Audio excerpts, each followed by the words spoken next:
بمناسبة الولاد الجداد، ليس في الغناء وإنما في الشعر. هناك الآن ما يسمى بقصيدة النثر بالعامية. كيف ترى لهذه يعني أنا طبعا أنا لا أستطيع أن يعني تجبر مبدع إزاي يبدع. ما تقدرش تقول له ولا تقدر تديله وصفه، لأن الإبداع ده شيء شيطاني أو رباني، أنا ما أعرفش. هو شيء متعلق بتكوين البني آدم وعلاقته بالكون وعلاقة أحاسيسه بالناس وأفكاره وموقفه من الدنيا، فبيبدع زي أي شجرة بتبدع. الجوافة بتبدع جواف، مش هتبدع رمان، ولا النخلة هتبدع زيتون. كل شيء مهيأ، نفس ممكن تبقى نفس التربة ونفس الجو ونفس البتاع. إنما المشكلة في الناس دي إنهم خاضعين أو واقعين تحت تأثير ما يسود الساحة. اللي بيسود الساحة إيه فجأة؟ يعني أنا مش ضد قصيدة النثر أو الشعر المنثور، يعني سواء أيا كان تركيبه، المهم أن يكون في هذه الروح الشعرية السحرية اللي تشدني. إنما إذا كان بتعمد إنك تعمل كده لمجرد إنك تقول إنك يعني بتعمل حداثة، ده ما يبقاش حداثة، لأنه التعمد في الفن عموما يضيع جزء كبير من قيمته ومن من لسعته أو من جمرته، يعني التعمد. نعم. وبالتالي انا بقول ان انا شخصيا في كثير من دواوين الشعر المنثور العاميه دي جات لي من اشرف عتريس مثلا، مني وانا اجازته في الثقافه الجماعيه، يعني شاعر حقيقي يعني. تقف قدام القصيده مش ممكن الا انك تقول ان ده شعر، والا تبقى انت بتجني بتظلم نفسك كمان. نعم. لانك بتكذب على نفسك، دي حاجه.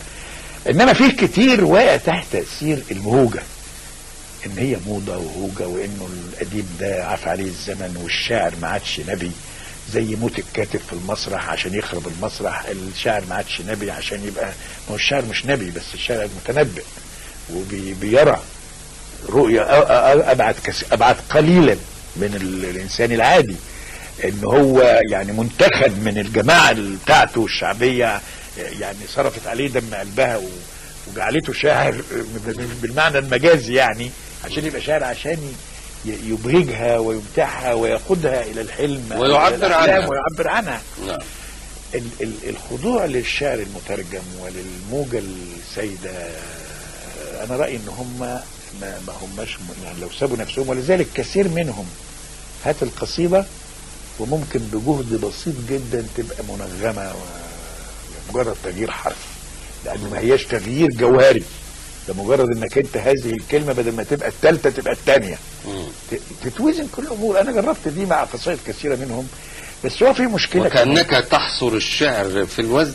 لا، انا قصدي الموسيقى الواضحة الغنية، لان الشعر العامي او الابداع العامي النغمة فيه اساسية، في الموال، في السيرة، الراجل بيتراقص عليها يعني مش مسألة وزن ومزيكا، ان في ايقاع واضح جلي.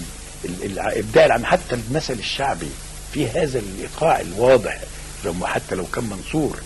انا قصدي اقول انه الابداع العامي اولا، انا الناس دي مظلومه، مفيش منهم اللي قاعد على حجر خالته او سته عشان يسمع حدوته، مفيش منهم اللي شاف الشاعر الشعبي اللي بيقول السيره في مكانه الطبيعي.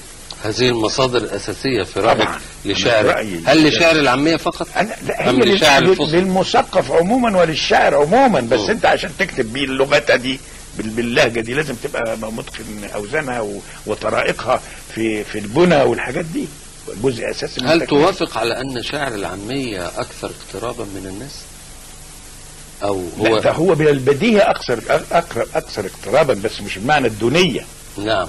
لا، يعني هو اكثر اقترابا، لان زي ما بقول لك هو بيوصل من التفكير للقلب، ما هواش بيحتاج لترجمه اخرى، واخد بالك؟ مفيش ترجمه بين الموضوع، بيوصل ولذلك انت تلاحظ في الندوات.